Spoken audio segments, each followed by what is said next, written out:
here in San Francisco, the Bay, the city by the bay, something like that. I left my heart in it, but I'm still here, so my heart is here in San Francisco, so I didn't really leave it because I'm still here, but I'm flying out tomorrow, so the story will change then. Awesome. Tune and in. As far as like how to get a hold of you, you know, dfuse.com on the web. Yeah, there you go. DJDfuse.com. And also MySpace/Defuse, DFUSE. Did I spell that right? DFU, yeah. DFUSE. Yes. What's your genre? What kind of music do you play? What's your style? You know, I play everything. Basically, whatever's funky, whatever's got a good bass line, but it varies all the way from deep house all the way up into progressive house. I call it progressive funk, but it's basically anything that's got kind of a funky edge to it, but maybe has a little bit more on the top to make you think a little bit, give a little bit of spirituality. I'm not afraid of melody, I'm not afraid of lyrics, vocals. It's just a matter of having those two elements together, something for the dance floor and then something for your mind at the same time. And what would you say are some of your influences, or how did you get into DJing? What brought you here? Well, I mean, it was one of those things where I felt like the live music scene for me had kind of run its course. I was in Austin, Texas, trying to hammer out, keep my band together, and nothing was really clicking, nothing was working out. And so eventually what happened is that the band broke up. I was sad. I went to a club one night and had that quintessential club experience, and that was it. I just thought it was such an amazing, it was like a whole new scene that I'd never even heard of or realized what was going on. And what I loved is that it was just so positive.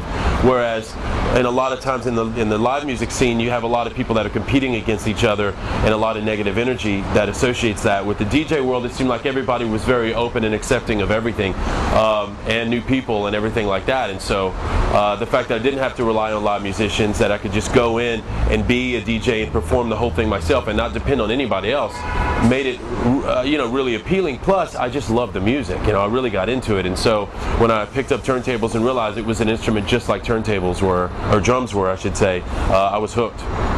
Or you can go MySpace/ no, I'm not even going to do that. DJDfuse.com. You can link to MySpace direct from there to my page. So definitely check it out, and hope you enjoy the video. Awesome. What's going on? This is Defuse. I'm here in San Francisco to do a show at Ruby Sky tonight. Definitely check out my website. It's DJDfuse.com, and looking forward to it. Should be a good night. Tell me a little bit about the evolution of transitioning from playing predominantly, CDs and records to bringing musical elements in. A little bit of background. Well, really, I was a, live music. I was in bands for years and years, and mostly industrial music. I had a band called Culture Industry in Texas, which we had slightly regional success. It was mostly, we played just in Austin, and every club we played in was legendarily shut down 6 months after we played across the board. So it got to be where we'd put every club out of business.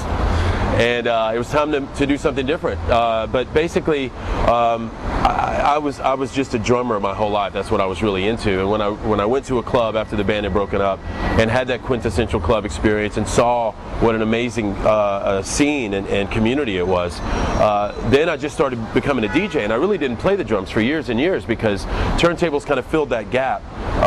And so when Roland came out with V-Drums and came out with the Hansonic, it was the first time that an electronic piece of equipment could actually mimic and feel like a real drum. And so the fact that I could pack it in my suitcase, I was like, well, cool, I can kind of now get back into what I love doing, which is kind of making a performance aspect of the show. So that's kind of where it went from there. Tell me something, tell me a little bit about, when DJing as a professional is really good and when it's not so good. Well, it's not good when you're just like, you show up to a club and the promoter hasn't worked it right, or the weather's weird, or something's happening, the club's like not even half full. That's rough. So you get on the decks and you're trying, but a lot of times with a room half full, you could bring Jesus Christ himself on stage and it's not going to really make a difference. People want to be around other people. So that gets rough. The travel gets rough. I mean, I'm away all the time, I mean, I get home, I do studio work all week, and then I jump on a plane on Friday, generally return on Sunday if I'm lucky. And so that can kind of wear on you a bit. Was that the no? Dude, we want the positive aspects, or we were just doing the bad aspects? It doesn't matter. I cut it up. Okay. The good stuff, obviously, is just out there performing for people and hopefully giving people a musical experience like you get when you listen to the music. That's really the whole reason that we do, what we do, is just to share the music the way it makes us feel. Hopefully, we can share that with people and they can get the same experience and the same. Music for me that's it for me. I mean, when I basically way back in high school, I realized that there was nothing else on this planet I'd rather be doing, and the fact that I'm able to go out there and do it, it's a dream come true. So every day is a day I'm thankful for. What do you think you'd be doing if you weren't a DJ? I really enjoy pole dancing. I'd be a male stripper, but like for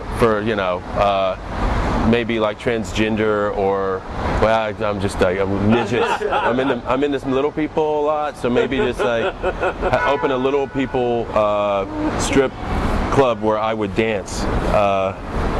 Give me a quick story. Yeah. Just give me a quick bit about a party or an event that you thought was really gone off, like a real positive. Like, wow, that was a sick party in the last maybe year or two. You know what?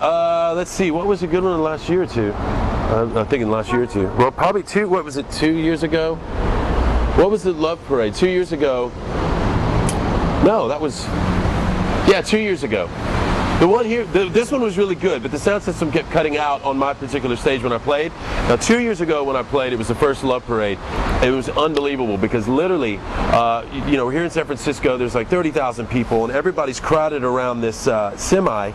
And, I'm just playing the drum, and everybody's on dancing, and this thing is shaking so bad that I'm literally having to hold on to the railings while it's going back and forth. A lot of the DJs couldn't even play because back then, most were playing records. I always carried a lot of CDs, so they strapped the CD players down to the turntables, and literally this thing is just going crazy. I mean, you can check it out on the website. There's still footage of it, but that was just an amazing moment, just to have that much energy and that much people were just ready to go crazy. And in a beautiful day in San Francisco, right on the waterfront. It was just great. And then later at that night, I played at Kelly's Mission Rock. And ended up playing from I guess 2 in the morning until sunrise, right on the outdoor pier. And I'll never forget the sun coming up and just people wrapped all the way around the railing. Sunrise sets are some of my favorite because then you get to play those beautiful vocals and those great melodies, and so I won't forget that moment. That was great. Right on. This is my bodyguard, Scott, by the way. As you can see, he's keeping real close proximity. Don't try anything. Watching the umbrella.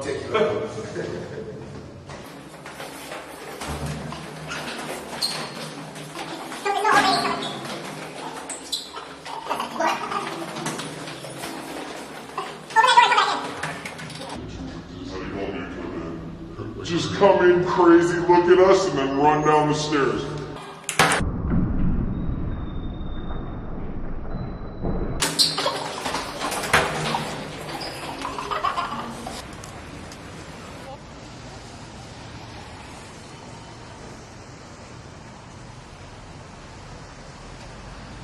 So here's the thing. This is my little rant. What I get sick of is all these product placements getting in the way of dance music. It's about dancing, right? It's not about pushing your product or anything like that, okay? I wouldn't do that. And that's the thing. It's like, no one should be doing that, Just keep it pure. Keep it pure. I'll see you guys later.